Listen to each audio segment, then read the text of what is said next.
અંગમ ગલિતમ પલિતમ મુંડમ દશન વિહીનમ જાતર તુંડમ વૃદ્ધો યાતિ જાતરુંડમ. જય ગૌ માતા, જય શ્રી કૃષ્ણ.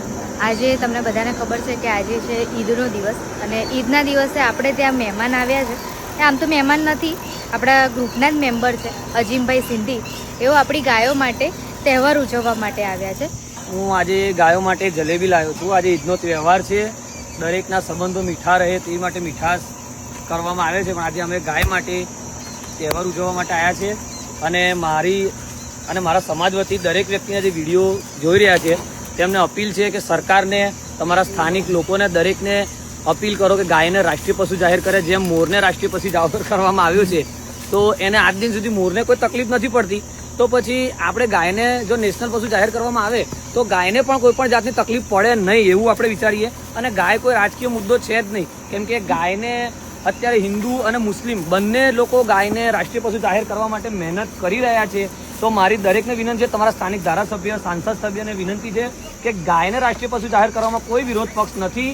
તો પછી ગાયને આપણે રાષ્ટ્રીય પશુ જાહેર કરવા માટે આવેદનો આપવામાં આવે, રજૂઆતો કરવામાં આવે અને કોઈ પણ રાજનીતિ કર્યા વગર આપણે એક માનવતાની દ્રષ્ટિએ એક અબોલ્યા પશુની વેદના સમજી આજે ગૌશાળામાં જે બીમાર, એસિડ એટેક, પીરાતી, લંગડી, લૂલી જે ગાયો છે કે તમે ગાય જ્યારે દૂધ આપે ત્યારે તમે માથે હાથ ફેરો છો, પણ જ્યારે એની વેદના તમે સમજો, તમારું બાળક જો આ રીતે એક્સિડન્ટમાં, અકસ્માતમાં પગ ભાગી ગયો, હાથ ભાગી ગયો, તો તમે તમારા બાળકને રસ્તા પર મૂકી આવો છો, તમે એને તરછોડી દો છો, તો શું આનું જીવ નથી?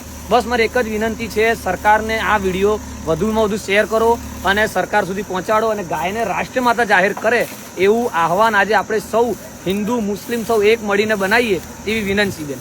અને અહીંયા ખૂબ સરસ છે, દરેક વ્યક્તિ એકવાર વિઝિટ અવશ્ય કરજો. મનને અને તનને બધાને શાંતિ મળશે અહીંયા.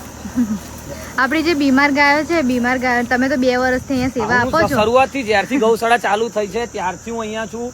મને કોઈ પણ જાતનું અહીંયા જાતિવાદ જોવામાં નથી આવ્યું, કોઈ પણ જાતનું અહીંયા લાલચ કે લોભ જોવામાં નથી આવ્યો. નિસ્વાર્થ સેવા કરી રહ્યો છું. આ ગૌશાળા જ્યારથી ચાલુ થઈ ત્યારથી લીગલ એડવોકેટ તરીકે ગૌશાળાનું દરેક લીગલ કામ હું કરી રહ્યો છું. અને દરેક રસ્તાનું કામ હોય, બાંધકામનું હોય કે પછી જમીનનું હોય, ગમે તે કામ હોય, રાત્રે 2 વાગે ફોન આવે તો હું 2 વાગે જાતે એક મુસ્લિમ થઈને ગાયની સેવા કરવા માટે જઉં છું. તો એની અંદર સેવા કરમ કુરાનમાં, ગીતામાં, મહાભારતમાં, રામાયણમાં, મનુસ્મૃતિ દરેક જગ્યાએ લખેલું છે કે અબોલ્યા પશુની સેવા તમારે કરવી.